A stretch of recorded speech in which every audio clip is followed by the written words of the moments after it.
Hello मित्रांनो, माझ्या YouTube चॅनलमध्ये आपले स्वागत आहे. आर्थिक स्वावलंबन आणि लवकर निवृत्त होणाऱ्यांसाठी आजचा व्हिडिओ डोळे उघडणारा असू शकतो.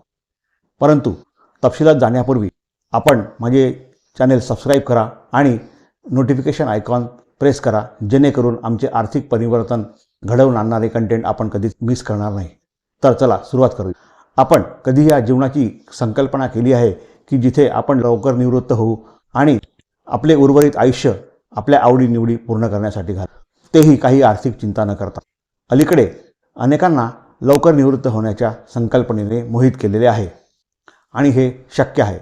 विश्वास बसत नाही ना? परंतु हे शक्य आहे. ते शक्य आहे फायर चळवळीमुळे. फायनान्शियल इंडिपेंडन्स रिटायर अर्ली म्हणजे आर्थिक स्वातंत्र्य आणि निवृत्ती लवकर. या व्हिडिओमध्ये आपण त्याला फायर असे म्हणू. या चळवळीची सुरुवात 1992 साली प्रकाशित झालेल्या विकी रॉबिन्स आणि जो डॉमिनिगेस यांच्या your money or your life या पुस्तकातून झालेली आहे. 2 दशकानंतर या चळवळीला गती मिळाली आहे आणि आज ती लवकर निवृत्त होणाऱ्यांचे स्वप्न बघणाऱ्यांसाठी एक आशेचा किरण बनलेली आहे. तर ही फायर चळवळ कुठल्या तत्वांवर आधारित आहे व ती अंगीकारण्यासाठी आपल्याला काय करावे लागेल, या सर्व गोष्टींचा विचार आपण या व्हिडिओमध्ये करणार आहोत. तर चला, जर आपण फायरवर प्रभुत्व मिळण्यास तयार असाल तर सुरुवात करूया. फायर आर्थिक स्वातंत्र्य आणि निवृत्ती लवकर ही चळवळ 60 ते 65व्या वर्षी निवृत्त होण्याच्या पारंपरिक कल्पनेला आव्हान देते. Your money or your life या पुस्तकातून प्रेरित झालेली ही चळवळ 3 मुख्य स्तंभांवर आधारित आहे. पहिले, आपल्याला आपल्या एकूण उत्पन्नाच्या 50 ते 70% एवढी बचत करायची आहे. दुसरे, काटकसरीने जगायचे आहे. आणि तिसरे, आपण केलेल्या बचतीची योग्य गुंतवणूक करून ती चक्रवाढ व्याजाने वृद्धिंगत झाली पाहिजे. आता फायर साध्य करण्यासाठी प्रत्येकाला हा एकच फॉर्म्युला आपण लावू शकत नाही.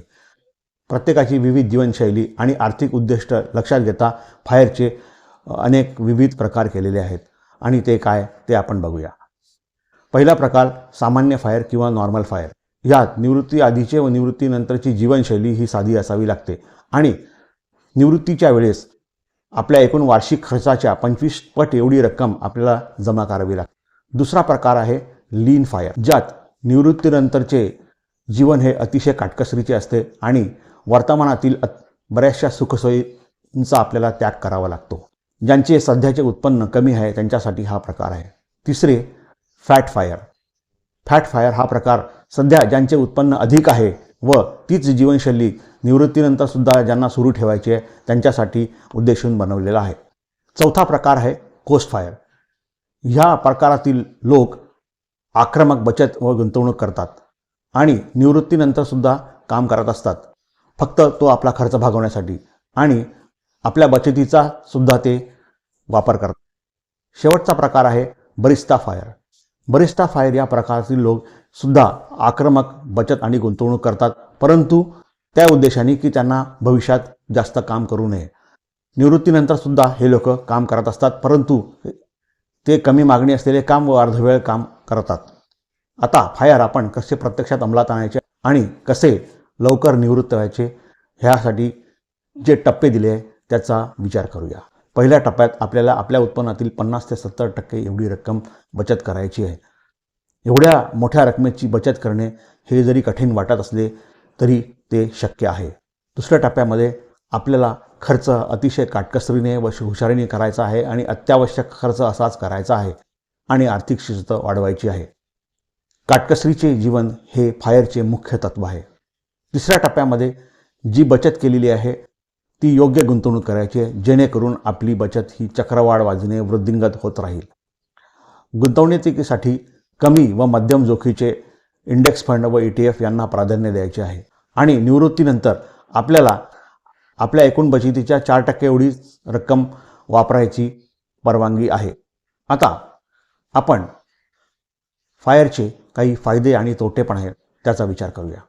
फायद्यांचा विचार करता आपल्याला आपले छंद जोपासण्याचे स्वातंत्र्य मिळते. कुटुंबासोबत जास्तीत जास्त वेळ घालवता येतो. 9 ते 5 या वेळेच्यापासून मुक्तता होते व त्यामुळे मानसिक ताण कमी होतो. बचतीची सवय होते आणि त्यामुळे आर्थिक शिस्त वाढते. परंतु फायरच्या काही मर्यादा पण आहेत, जसे की काटकसरीने खर्च केल्याने आरोग्यावर परिणाम होऊ शकतो. अप्रत्याशित परिस्थिती म्हणजे अनफोर्सिन सर्कमस्टान्सेस आणि त्या निगडीत खर्च या फायरच्या बजेटमध्ये समाविष्ट नाही.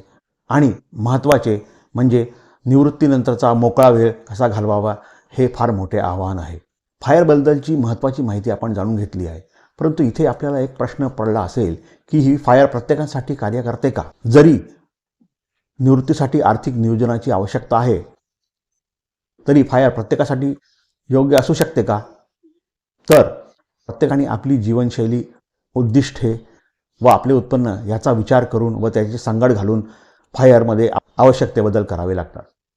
आजच्या व्हिडिओचे समापन करण्यापूर्वी एक महत्त्वाची गोष्ट मला सांगायची आहे की फायर ही एक 100 मीटर धावण्याची शर्यत नसून एक शिस्तबद्ध मॅरेथॉन आहे. फायर एक आर्थिक स्वातंत्र्य आणि लवकर निवृत्तीकडे जाण्याचा एक नवीन मार्ग आहे. फायर अंगीकारण्याचा जर आपण विचार करत असाल तर आपण त्याच्याबद्दल जास्तीत जास्त माहिती करून घ्या आणि त्यात अभिप्रेषित केलेली जीवनशैली अंगीकारण्याचा प्रयत्न करा. जर आपल्याला हा व्हिडिओ अभ्यासपूर्ण वाटला असेल तर तो नक्कीच लाईक करा आणि आपल्या मित्रांना पण शेअर करा. हा व्हिडिओ बघताना आपल्याला असा प्रश्न पडला असेल की फायरबद्दल अधिक माहिती घेणे जरुरीचे आहे. आपल्याला बरेच प्रश्न पडले असतील की मी कुठल्या प्रकारात मोडतो, मला किती व कशी गुंतवणूक करायला लागेल व फायरमध्ये मला काय बदल करावे लागतील. याबद्दलची जर आपल्याला माहिती जाणून घ्यायची असेल तर मला तसे कॉमेंट्समध्ये कळवा. जास्तीत जास्त लोकांनी जर कॉमेंट केले तर मी फायरवर एक व्हिडिओ सिरियल काढण्याचा प्रयत्न करीन. मित्रांनो, पुन्हा भेटेस्तोवर आर्थिकदृष्ट्या सजग राहा, मस्त राहा, आप स्वतःची काळजी करा आणि आजच फायरच्या दृष्टीने आपला प्रवास सुरू करा. धन्यवाद.